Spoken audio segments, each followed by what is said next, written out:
Hi friends, प्रगति पथ campus YouTube channel में आप सभी का स्वागत है।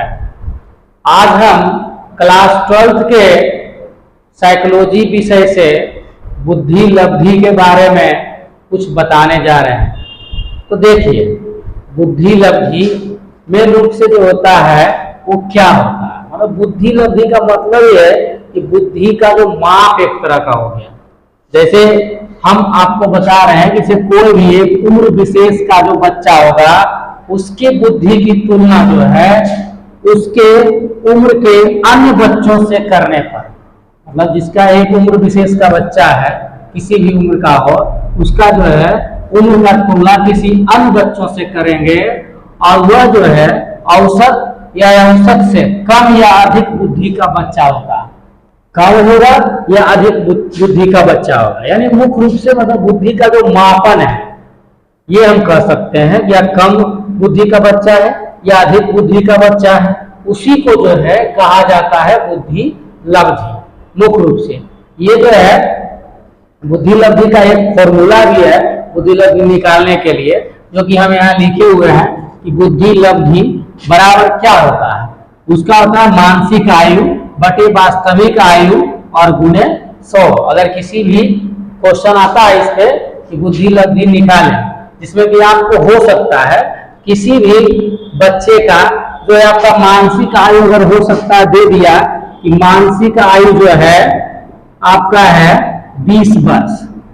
मानसिक आयु कितना है? 20 वर्ष।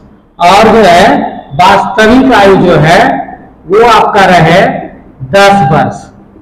तो कहेगा कि मानसिक आयु 20 वर्ष, वास्तविक आयु 10 वर्ष। तो अब पूछ दे कि बुद्धि लब्धि इसका क्या होगा। सिंपल सा क्वेश्चन है, इसको हम आराम से बना सकते हैं मात्र इसका जो है फॉर्मूला का उपयोग करके। ये फॉर्मूला है, जैसे इसी का बुद्धि लब्धि निकालना है हमको। देखिए मानसिक आयु हमको कितना दिया हुआ है, मानसिक आयु जो दिया हुआ है 20 वर्ष दिया हुआ है। तो हम क्या कर देंगे, यहाँ जो है इसको लिख सकते हैं बुद्धि लब्धि बराबर मानसिक आयु कितना है 20 वर्ष। तो 20 लिख दिया ऊपर। उसके बाद देखिए वास्तविक आयु कितना है 10 वर्ष है। तो वास्तविक आयु कितना लिख दिए 10 वर्ष। नीचे फॉर्मूला में हमको दिया हुआ है 100, सूत्र में गुना 100, गुना क्या किए 100 कर दिए। अब देखिए इसको जो है हम काट लेंगे, जैसे 1 0 से 0 कट गया। अब इसको नीचे 1 है, उससे कोई वैल्यू 1 से हम भागा देंगे तो कितना ये आएगा। तो इसका मतलब है कि आप 2 से गुना करिए 100 में। तो 100 में गुना करिएगा 2 से तो कितना हो जाएगा 200। यानी कि ये मतलब जिसका मानसिक आयु 20 वर्ष और वास्तविक आयु 10 वर्ष है उसका बुद्धि लब्धि कितना है 200 है।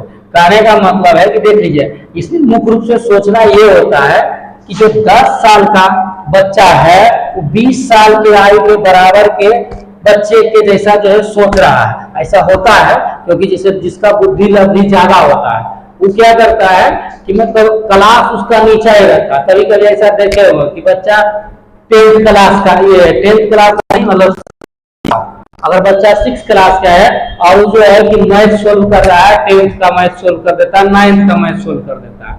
तो इसका मतलब क्या हो गया, इसका मतलब ये है कि इस बच्चे का जो बुद्धि लब्धि है वो अधिक मात्रा में है, उसका बुद्धि लब्धि अधिक ज्यादा है। और बचपन में भी देखते होंगे बच्चा जो होता है जिसका बुद्धि लब्धि ज्यादा होता है वो ज्यादा मतलब बात को पकड़ लेता है जल्दी। छोटा छोटा बच्चा जिसको कि आप कुछ नहीं सिखाइएगा और उसका बुद्धि लब्धि अगर तेज है तो बातों को ऐसा ऐसा बोलता है जिससे कि लगता है कि मतलब उसको कोई सिखा दिया है। ये बुद्धि लब्धि पर असर करता है। और किसी किसी को देखिएगा कि इसका बुद्धि लब्धि कम है, वो पूरा सुस्त जैसा दिखाई देता है। ये आपका बुद्धि लब्धि है। इससे क्वेश्चन जो है एग्जाम में आता है। 1 नंबर का तो अनिवार्य है जो कि ऑब्जेक्टिव क्वेश्चन में ही पूछते रहता है। तो ऑब्जेक्टिव क्वेश्चन में आप इसका जैसे ये फॉर्मूला भी है, फॉर्मूला याद रखिए। और फॉर्मूला जब याद रखिएगा तो इसमें हमको इस पर किसी भी तरह का क्वेश्चन दे दे, या तो आपका बुद्धि लब्धि दे दे, मानसिक आयु दे दे और उसके बाद वास्तविक आयु, यही फॉर्मूला यूज करेंगे निकल जाएगा। मानसिक आयु दे दे, वास्तविक आयु दे दे, तब तो हम निकाल के बता दिए आपको।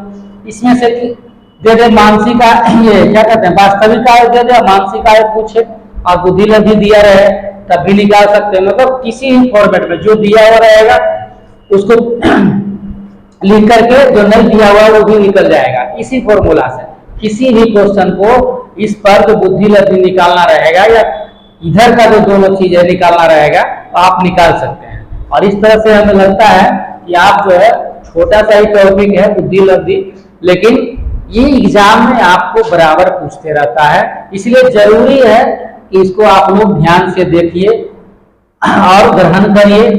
वीडियो अगर अच्छा लगता है तो आप लोग शेयर करिए, सब्सक्राइब करिए, लाइक करिए और जो है विशेष करके आप कमेंट भी कर सकते हैं। बस आज के लिए इतना ही, धन्यवाद।